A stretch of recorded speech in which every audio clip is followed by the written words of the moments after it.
Returning now to the new developments in the search for two young girls who were abducted from Adelaide Oval more than 4 decades ago. Tonight, in a special edition of SA's Most Wanted, Ben Avery has exclusive pictures inside the Mid-North property that could hold the key to solving one of the state's most baffling crimes.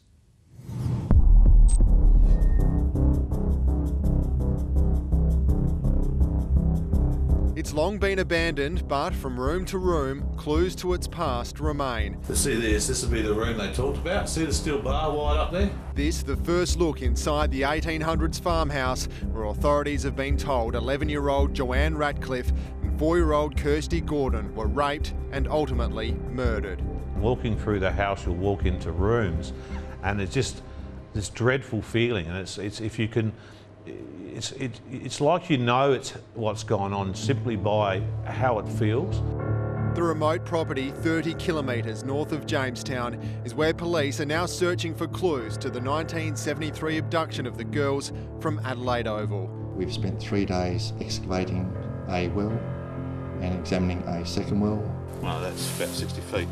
Nothing's been found, but police are yet to reach the bottom of the wells and are likely to return to the site, which has been linked to the shocking crime since the 1990s.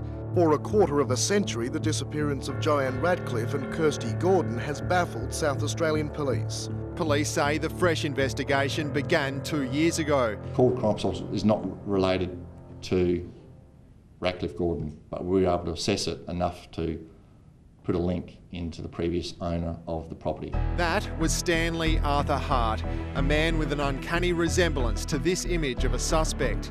I'll say that they do look similar.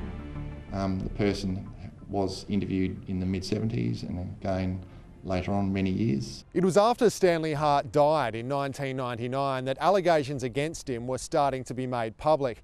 They were coming from within the walls of the Yatala Labor prison, and the source was his own grandson.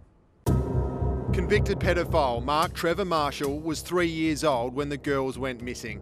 In handwritten notes obtained by 9 News, Marshall claims he was at the Adelaide Oval that day. I remember Mum rushing us into the van and Joanne and Kirsty coming up to us with Grandad. We had to hide under blankets for a long time. Look, I've read all his comments. Look, I don't really particularly want to make any comment on that, but the information we're reacting to is separate to that.